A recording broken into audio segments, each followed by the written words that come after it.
Hello, Blue Jays fans, and welcome to the 291st episode of the Jays from the Couch radio podcast, brought to you by, of course, JaysFromTheCouch.com.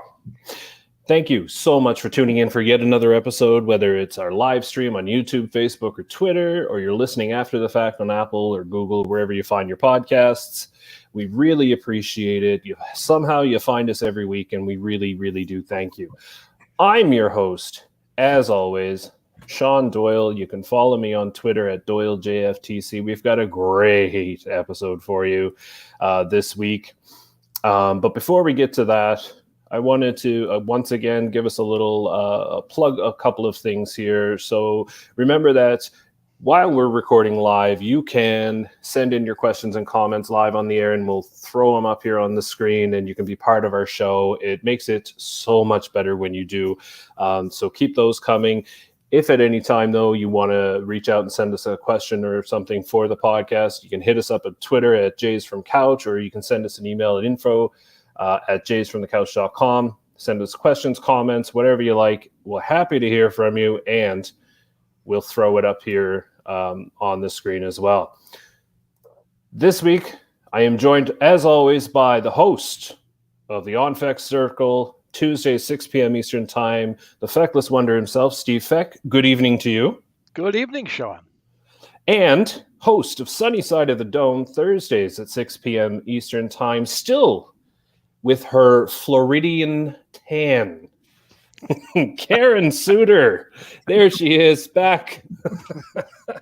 How are you, Karen? All right. How are you guys? I'm doing well. You look like you've just had a week in the sun. Because I have, not with any baseball games to watch since I came home before they started, but thank you, Rob Manfred. Yeah, that's right. Rob owes you a vacation in Florida. Please, next year. And we will not rest until you get it. In fact, we will continue taking jabs at Rob Manfred every episode until he gives Karen the trip to Florida that she deserves. Take away her vacation, spring training. I got you, Mr. Manfred. Anyway, what we also have is a great episode for you this week. Our MLB Minute segment will discuss the AL East and how we see things shaking out. And we're going to welcome Tampa Bay Rays expert.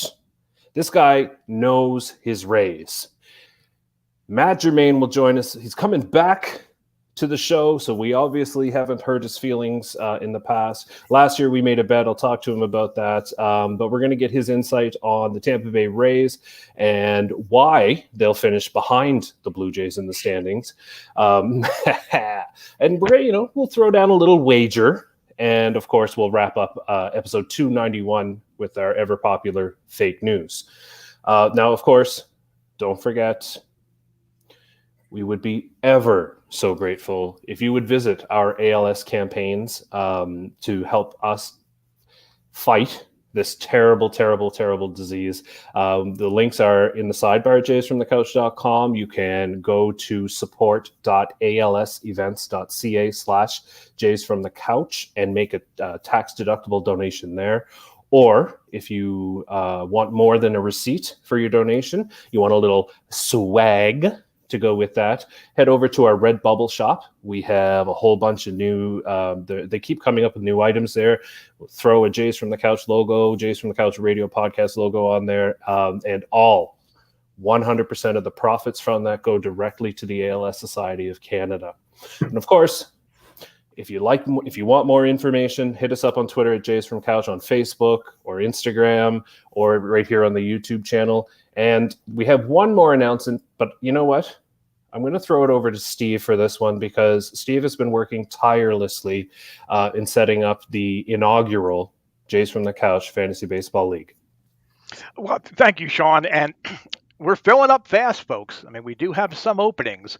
So not only will it be a fun season to compete against other Blue Jays fans and fellow Couchers. Shaun is part of it. I am part of it. We haven't tricked Karen into it yet, but we will. You can win not a terrific gift package that Shaun is going to put up from Jays from the Couch, so you can see some of that swag. More importantly, the two division winners will have a $50 donation made in each of their names to our ALS Canada Fund, and the team that wins the championship will have an additional $100 donated in their name to ALS Canada. You can send an email to fexwonder@jaysfromthecouch.com and put it up there as soon as I get it. It's first come, first serve. I'll send you the link. You join us. We have a draft on April the 2nd. April the 2nd is our draft. We've got Steve. This is exciting. You know, like, first of all, this is my son's first fantasy baseball league ever. Wow. Yeah. You know, so I'm getting him hooked, and he's excited. He's like, "Can you show me how to set my what is he called? My draft priorities and all that stuff?" And I'm like, "Dude, the draft is April 2nd. Yeah. Let's just dial it back here." But he's so pumped.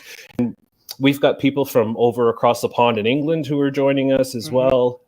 So this is super exciting. And Steve, I want to thank you for being the one to get it off the ground, because it's going to be a lot of fun.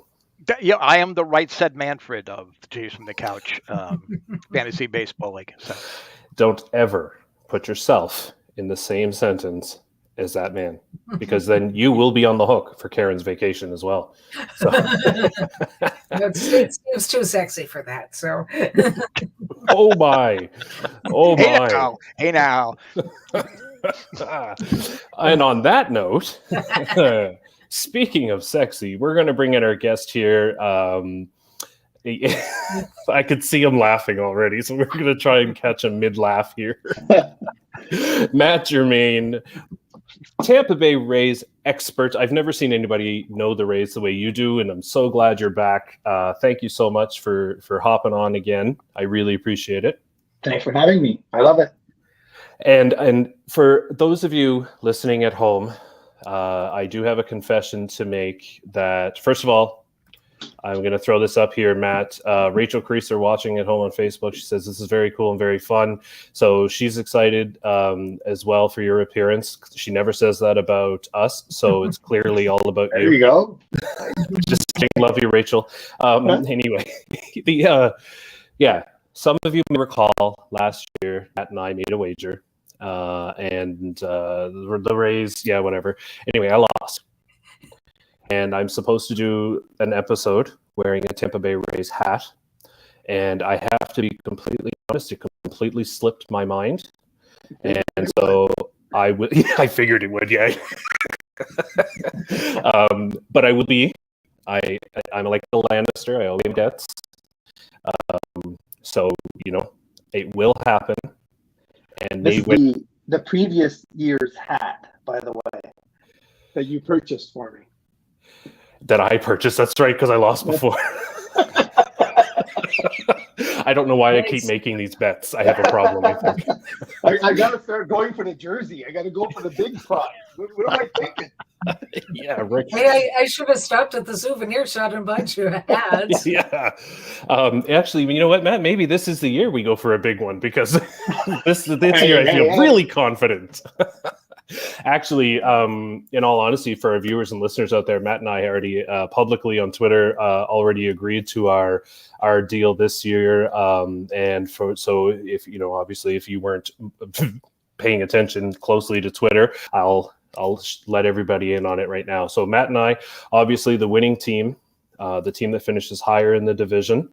So if the Rays somehow magically pull something out of their Tropicana field and finish higher than the Jays, then I will be making a donation to the ALS Society for Matt, and vice versa. If the Jays finish higher, then Matt will also be making a donation to the ALS Society of Canada. Yeah, a great call. Absolutely. And you know what? It's not as fun as a hat, because that's embarrassing. I got to be seen wearing a Rays hat in Nova Scotia. Nobody. Like, anyway. Do you know Matt? Yeah, exactly. So yeah, anyway, I'm really excited about that. So Matt, again, thanks for joining us. Really looking forward to hearing your thoughts on the Rays as always. And maybe to kick things off, I'm going to throw it over to Karen with our first question. Sure. Okay, excuse me. So yeah, first off, a more general question about baseball and the CBA that we finally got after torturing the heck out of everyone. So, what do you believe are the best outcomes of the new CBA? What rule changes do you like? The universal DH, expanding playoffs, things like that. What are your thoughts? I'm a huge fan of both, and I mean, there's a lot of controversy around expanding the playoffs. But the way that I see it is, you can't have any Cinderella stories that she's not invited to the ball. And the more fan bases you can have that are living through important baseball in September and October, the better it is for the sport in general. Everybody's going to make more money as a result. So I don't see why the players have been frustratingly against this. It's not an owner. I get the owners get the financial benefit of the actual playoff. I get that. But to me, as a player, you want to have that opportunity to perform in the playoffs.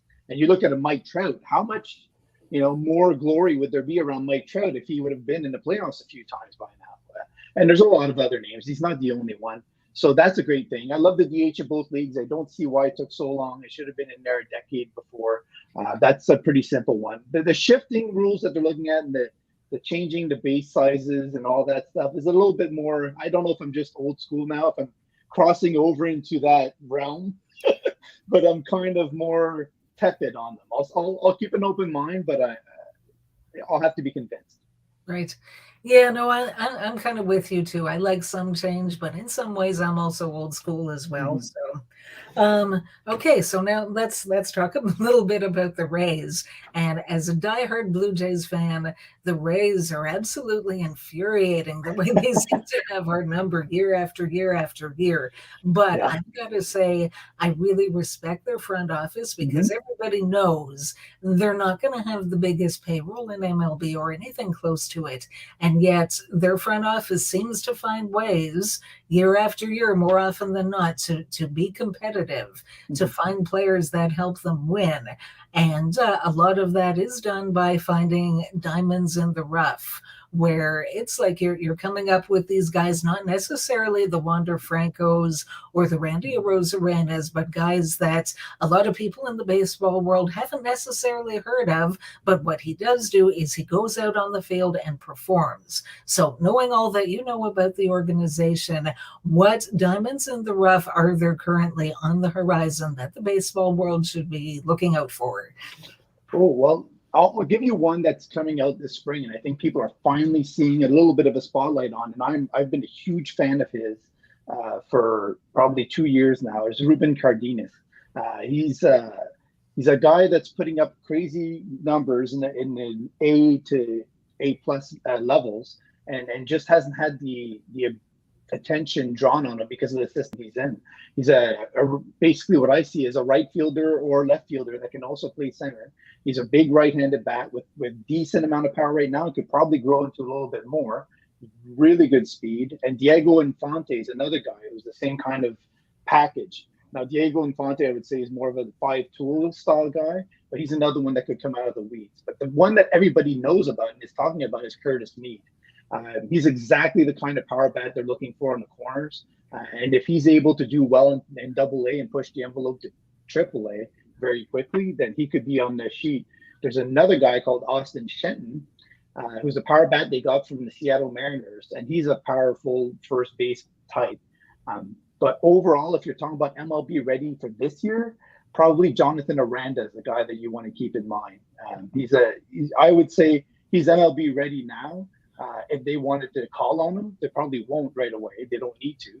And they also just picked up Luke Raley, who's a big, powerful left-handed bat from Los Angeles. Just hasn't had a chance to play. And so he comes over to a franchise that, to me, is looking to move Austin Meadows to give guys like him a shot eventually, because they need more power from the left side, and they don't necessarily want to allocate the money that they have to Meadows. So it kind of gives them a better best of both worlds in that sense. They're at it again from the sounds of it. Yeah. Well, thanks for that information. That was great. Last question from me. So, up until a few days ago, when it was announced that Freddie Freeman finally made his decision and chose the LA Dodgers, he was linked to a number of teams other than Atlanta, including the Toronto Blue Jays and the Tampa Bay Rays. So, from a Rays perspective, how realistic do you think it was to believe that Freeman would end up with the Rays? So if you believe in the happy wife, happy life motto, it made a lot of sense because his wife is from Central Florida. She went to college there. She also still has a business in real estate in Atlanta that she could have held on to if they had stayed in the area. It's only a 7-hour drive between Atlanta and Tampa Bay. It's a 30-minute flight. So theoretically, they could have stayed with the same group of friends in general area. And she has family still in Florida. So it made a lot of sense, even on the family side of things and friends. It's just, for some reason, the guys tend to go to spotlight cities. And I don't know if they get marketing deals on the side that enriches them or their thirst to glory. And I know Freddie wanted to go home. Like I get that, right? But it's also so very freaking boring. And I'm tired of it. Like the guy is going to the same freaking teams all the time. I don't know if they understand. Like you look at Albert Pujols' career. If he would have stayed in St. Louis, he could have diminished all he wanted. He still would have been Albert Pujols. But now you look at him in a completely different light as the Cal Ripkins and et cetera, who did fade when he was with the Orioles, but nobody cared because he was still with the Orioles. He was still an Oriole great, right? And so... And the fact that we find out after the fact that he was actually being too greedy with Atlanta kind of also dims that light a little bit more also. So I'm more sad about that because I had Freddie Freeman as one of my favorite players in baseball. So it's one of those things that you see the other side of the ball that kind of, it's frustrating. Like you love the stories of guys just wanting to play in a certain area and going for it, like Chris Bryant. I applaud Chris Bryant for going to Colorado. That's great. I love it. He's happy there. Hey, he won't be once he starts playing. I was going to say, I don't understand it, but I'm not saying it's optimal for winning, but if he's happy there. Well, maybe. Maybe Freddie didn't get that he fell asleep during the happy wife, happy life section of the marriage degree, the program that you have to go through. Because he couldn't have chosen a further city from Florida. Anyway, so now, Matt, I want to ask you a couple of questions here. First of all, I need you to explain to me Corey Kluber for the Rays. Because when I think of the Rays, I think of young fireball pitchers who just come in out of nowhere. And like Karen said earlier, one after the other. There's no shortage. And then they go and sign somebody like Corey Kluber. So I need you to help me understand that. Well, they're more about the arm slots. So Corey Kluber has a different arm slot than the other right-handers they have, first of all. So that kind of changes the look. He also has different pitches he uses. And a lot of what he knows, he needs to pass on to the other young guys, like Luis Patino and the rest of them, so that they can actually tinker with their stuff to actually improve also. He's been known to spend that kind of time with guys before.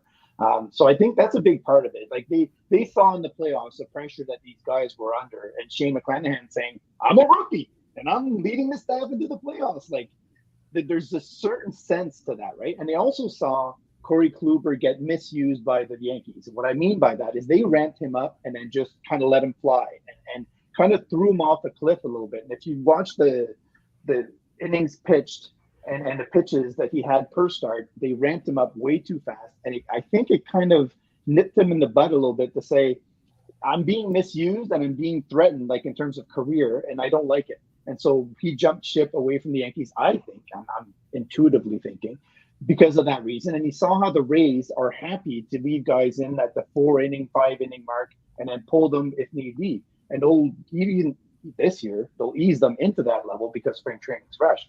So I think he likes that situation. He loves the defense in Tampa, which is second to none. So he knows he's going to get way more help from that. If you look at his stats with Gary Sanchez behind the plate and Kyle, I mean, it's a complete opposite. Like, so with Mike Zunino, his framing skills are top 5 in MLB. He's going to have a benefit on that alone.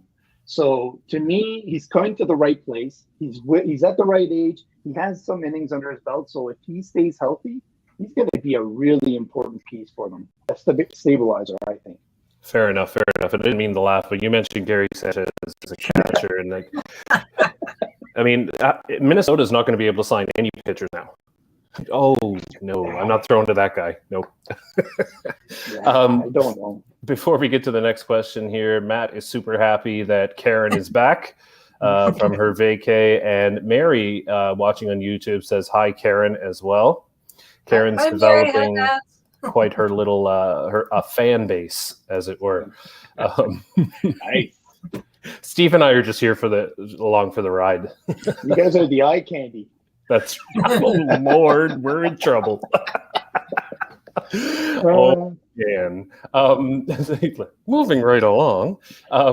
Okay, so I'm going to be fair, because the question I really want to ask you is after this one. But tell me why the Tampa Bay Rays are going to win the division this year. They're more talented.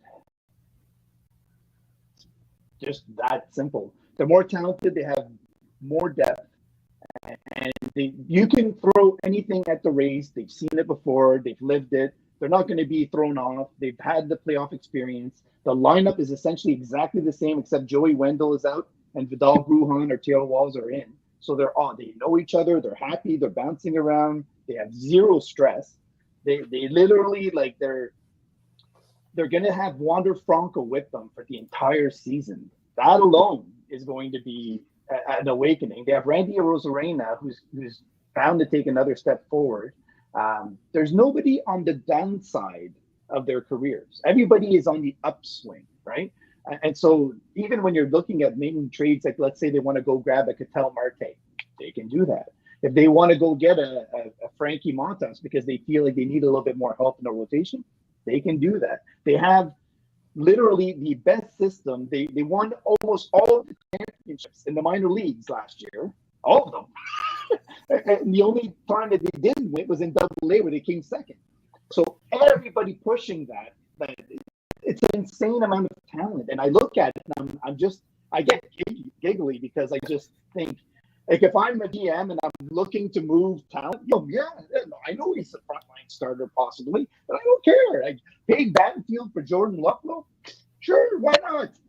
Even though he's going to be an innings eater for the Guardians for years. And I love Payne Battenfield. I was angry when that trade happened. And then they moved on from Jordan Luplow like they really didn't need him for this year. So when you have that kind of luxury, that's the difference between the Jays and the Rays. I look at the Jays and I love their moves. And then I come to you with great respect. You guys, your franchise is at the right place at the right time. Everybody stays healthy. The cards fall into place. You will take off and you will be extremely hard to beat. But there are serious question marks, and they are in key areas. When you have a center fielder that's injury prone at his age, that's a huge piece. When you have Vladdy Guerrero's away stats and second half stats both pointing to a slight drawback on what he put up in last year, that's a small drawback. When you deal your second best hitter war-wise, or lose him in free agency and replace him with a guy from Oakland who may have adjustment issues or not like playing on the turf, who knows? Like, you guys had Scott Rowland and Troy Glaus before who hated playing on that turf. They did okay, but they still weren't 100% comfortable there. So I'm just saying there's a lot of issues. To be quite honest, the guy who I look at and I'm scared of as a Rays fan is Gabriel Moreno, because I've loved him for 3 years now, and I still feel like he's better than Adley Rutschman in my mind. So to me, he's that piece that can push you guys well beyond. He's your Buster Posey, basically. So to me, if that happens this year, we're in trouble. But I have a feeling that you guys are trying to finagle with the Guardians. And I told you last year when you got Jose Barrios, you got him too late. And it was like literally one start too late. But again, this year, you're trying to finagle that trade for Jose Ramirez. And you're dangling Alejandro Kirk, and they're saying, no, we want Moreno.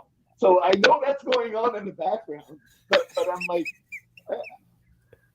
at some point, the Jays need to keep some ammunition because they may need one piece this year that's significant because of an injury and whatnot. Like I'll just throw another. Like if Jose Barrios gets hurt, you guys are in serious trouble because your rotation is actually weaker without Ray than it is this year. And I don't think that Gossman is an automatic replacement for Ray. I think there might be a slight downtick on that part. Mats for Kikuchi, fine. Yeah, that's a wash. I think he'll do well for the Jays. But on the Ray side and the Semien side, that's a lot of talent and leadership. The Cy Young winner and one of the best offensive performances of the year, that's a lot to replace. I don't know. I'm just saying. All right, shut up. It's a two-horse race. It's Rays, Jays. Yeah. I'm completely on the Red Sox and Yankees being third and fourth. I think you could have 3 or 4 guys making the playoffs out of the AL East, which is ridiculous. Yeah, no, I agree with you on that one. But the question I'd love to ask is, why will the Rays not win the division this year? What could hurt them to not win it? So if there's an injury and they're slow to address it, like a major injury, like I don't know, let's say Wander Franco gets injured, or Randy Arozarena gets injured, or Brandon Lau gets injured, or Shane McClanahan. Let's say those 4. Maybe Mike Zunino. I'll say 5. So if any of those guys falls off and they don't address it quickly enough, then I think they could fall back far enough that they don't win the division. Fair enough, and that's a common thing for any team, really, right? Yeah. You lose one of your big guys. Last question before I pass you on to Steve here. In your mind, how many more Rookie of the Year awards does Randy Arozarena have in him? Because 3-4 years in a row he's a rookie. I don't know, so. You want to know what the funny thing is? Like I talk on Twitter about the Rays all the time, and every week, no word of a lie, I get the Rays need to extend Randy Arozarena. He's only going to be a free agent at 33 years old. Do you really want to extend him beyond that? Like that doesn't really make much sense. So the Rays are laughing with Randy. It's just, and then he's looking early in spring like he's got another level. And if they hit him third, like I think they're looking at doing for a lot of the year, he's going to take off and drive into a lot of those runs that they may lose with Austin Meadows. Right, so, right. Yeah, looking forward to that. And his second Rookie of the Year award. Steve, over to you. For the record, Matt, I actually was a winner of the lottery for the very first season as a season ticket. I actually had season tickets to the Double Rays. But then I got transferred literally a month before the season started. So I saw one game all year. I forgot how much I paid, but I saw one game. So I've been there almost as long as you guys have been.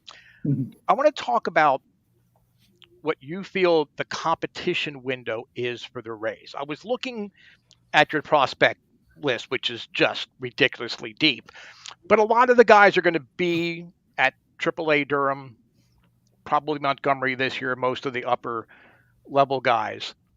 Do you think after this serious run, and the Rays are a serious pennant contender this year, absolutely, do you think there's going to be a step back for a year or two until these younger guys start filling in the holes before they again become pennant contenders? Or do you think the Rays are a pennant contender from now? I mean, it's a great question because you never know with position players how long it's going to take them to reach the next levels, right? But when I look at the Rays, like I just said, with Randy Arozarena, Brandon Lau, and Wander Franco, those 3, they're locked up the next 6 years. So literally at the top of the lineup, locked up for 6 years, and what's the drawback? Everybody else isn't really expected to carry the load, so they're just basically able to match. And that's why Kevin Cash is the perfect guy in there. He knows who to mix and match in and out when he needs to, and he keeps the guys loose and letting them know that they're important part of the team. And that's another key of the Rays, is that they get the right players and they get buy-in throughout the entire organization, all the way down to the FCL. The players that they get are high-quality people. They understand their roles, they understand their jobs, and they do it.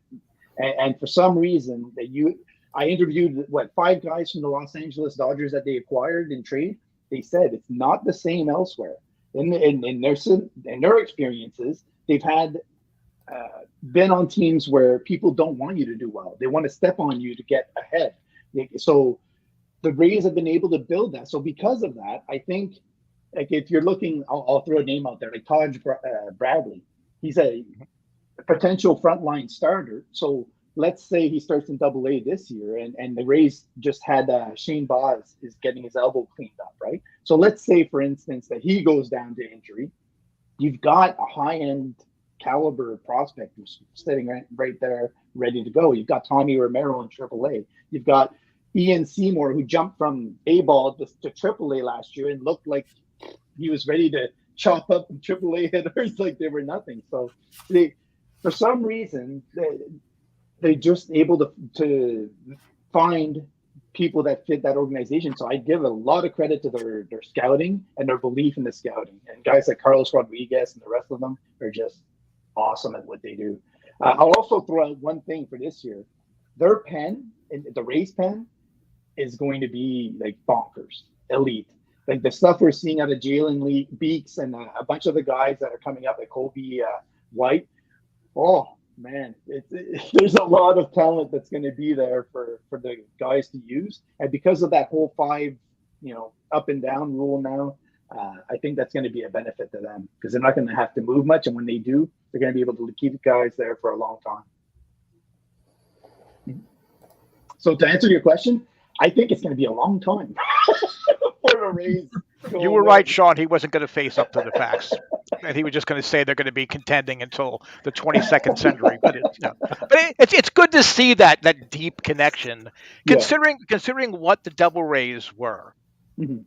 It's true. When they morphed into the Rays, it's really been excellent since they made the name change and Madden came in and the whole new team came in. It's almost like a totally different franchises, really, in a lot of ways. I want to give a huge kudos to Stu Sternberg because he's the reason. Like, he's the one that hired all of these gurus that you're seeing spread out all over the league. He's the one that put all that into place. And he's the one that kind of got the ball rolling and then got the guys who changed the organization completely from the bottom up, whether you're looking at Andrew Friedman, Matt Silverman, Eric Neander, all of them. So he had a hand in that, and people just don't seem to recognize that. And he knows what he's up against. He's in the worst division to be in baseball, and he's still able to find the guys go up to him. They say, "We want to start shifting." Like, sure, hey, why not? Let's do it. Now everybody's. We want to do the opener. Sure, why not? Okay, let's do it. You never hear like an Artie Moreno style attitude that says, no. It would make us look bad, right? It would make us look, whatever. No, they're open to whatever way they need to do it to win. And that comes from the top down. So I look at Stu Sternberg as a great owner when it comes to the front office being able to establish a great baseball environment. On other things, maybe less. I mean, Art Moreno should have been worried a long time ago about looking bad because, when you're literally wasting the career of the best player to take the field in a generation and you're wasting that career, you look bad regardless. So, Matty, we're just about out of time here, and I want to thank you so much. I know that Karen kind of hinted at it earlier that the Rays are, for Blue Jays fans, the Rays are the team that are just like, they just won't go away. They're that kind of, it's the Rays. Even if you feel good, like the team is on a roll, and then they face the Rays, you're like, oh man, can we please have the Orioles just for a little longer? And listening to Yankees. The Yankees have a hard time with the Orioles. Well, the Yankees are going to have a hard time with a lot of things. But listening to you talk, though, it's starting to see, the Rays are going to get super annoying super fast just because they're so good. And they do, like you said, they do everything right. And it's going to be tough. It's going to be fun. This season, and then I'll be chirping and sending you a Vladdy gif all the time, all year, because you need to get a two-handed one. Like, I'll let Vlad know. But before we let you go, let everybody know how they can follow you and chat baseball with you, because you're an excellent baseball conversation. Sure, it's at Mat Mat _Germain _.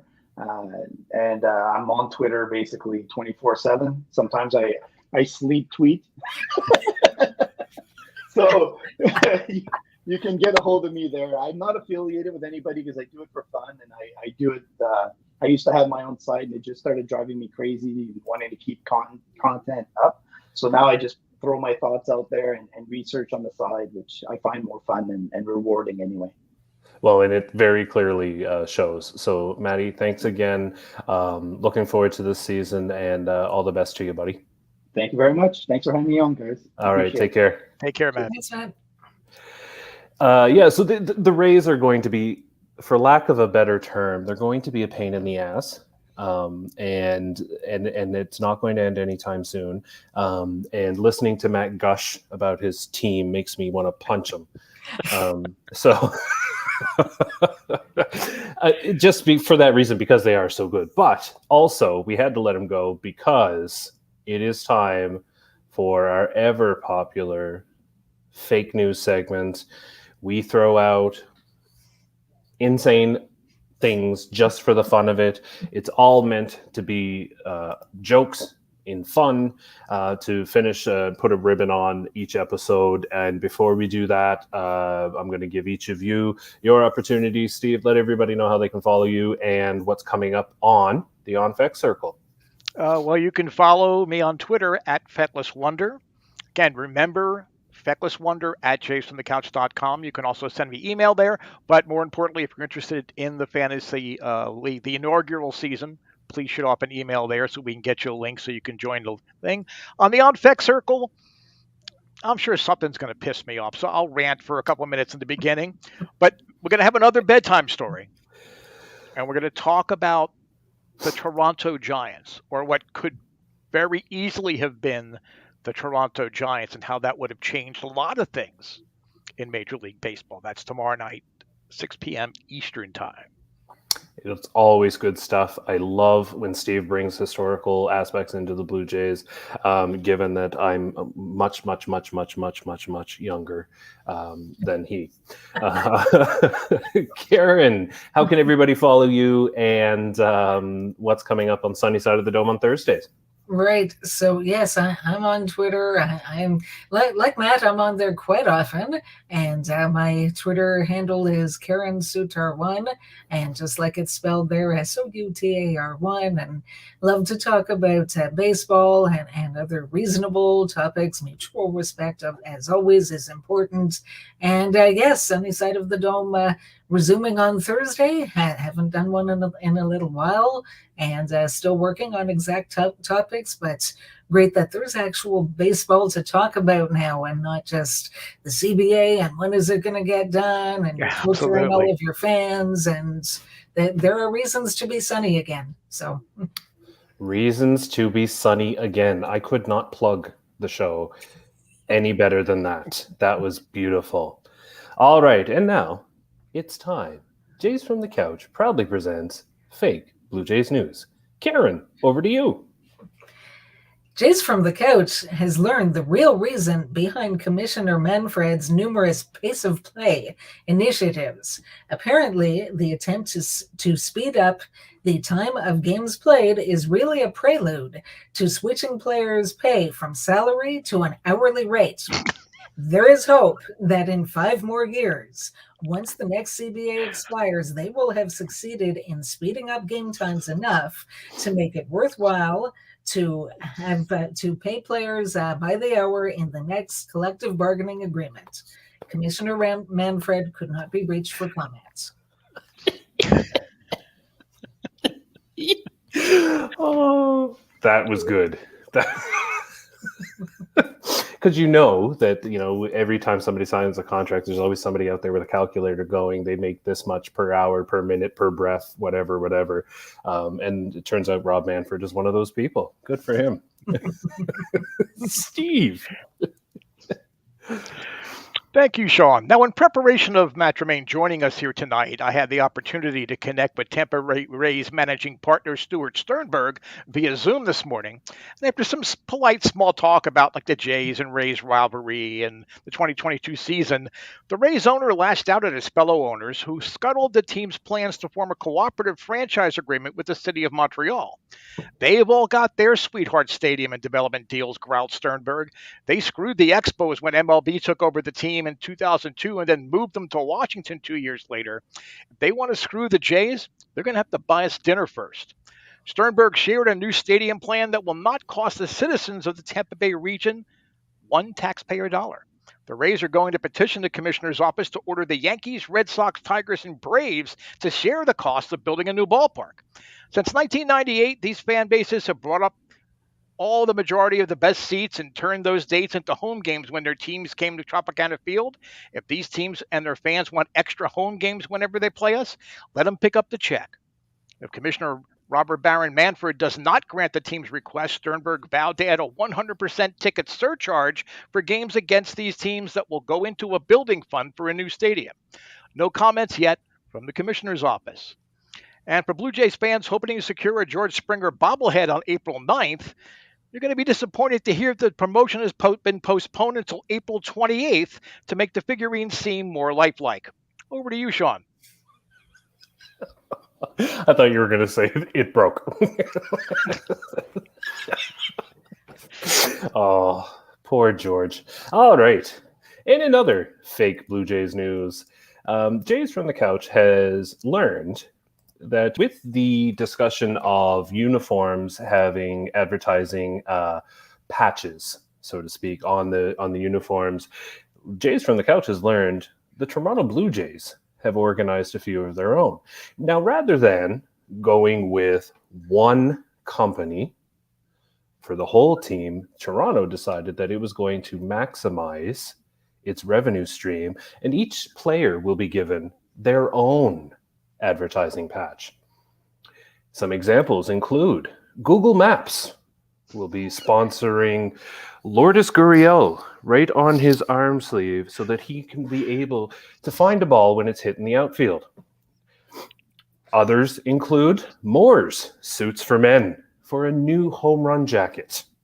That will be, rather than different patches representing players from the whole team, instead it will be a button-down, what is it, double-breasted tie, not included. And another, Rawlings, the maker of the Major League Baseball helmet, will be sponsoring Bo Bichette, including, and Bo's agreement with them includes a new chin strap so that Bo can actually keep his helmet for more than one base at a time. And lastly, Home Hardware has decided that they're going to pay for multiple player uniforms because what their idea is genius. Rather than coming up with a patch, they're going to have the green screen directly on the player's shoulder so that every time they turn around, they can project whatever they want. Home Hardware, of course, this idea came because the whole Rogers Center field is green, and they put that Home Hardware logo anywhere they can find room. And that has been fake Blue Jays news. Karen, I do apologize. I had to do the Lourdes Gurriel one. It was the first one I came up with, and I had to do it. I'm sorry. I was watching the game the other day. I actually wasn't. I worked during the day. Well, yeah. he made a couple of pretty decent catches out there. I'm for him. telling you, he has improved. And he ran in straight lines. Like an Etch-a-Sketch. Karen and I were on Twitter, and I was like, oh, wow, look at that. Great catch. Hey, perfect route. Yeah. So good for him. Yeah, he's getting better. Good for him. All right. Well, that brings us to the end of episode 291. Don't forget the Jays from the Couch inaugural Fantasy Baseball League. Email fecklesswonder@jaysfromthecouch.com. It's going to be a lot of fun. Subscribe on YouTube, Facebook, Twitter. Give us a follow and all of that stuff. Don't forget to catch the audio version of this and all 290 other episodes, Apple, Google, everywhere you find a podcast. As well, we would be very grateful if you would consider making a donation to the ALS Society of Canada. You don't even have to mention us. Just go to ALS Society, donate today, and one day this disease will be gone. That is my goal. That is my hope. That is my dream. And I want to thank you all in advance for helping to make that happen. So for Steve, for Karen, for Matt, and for Lourdes Gurriel, this is Shaun Doyle. You can follow me on Twitter at JFtC. Hoping life gives you a juicy fastball down the middle and you don't miss it. Take care.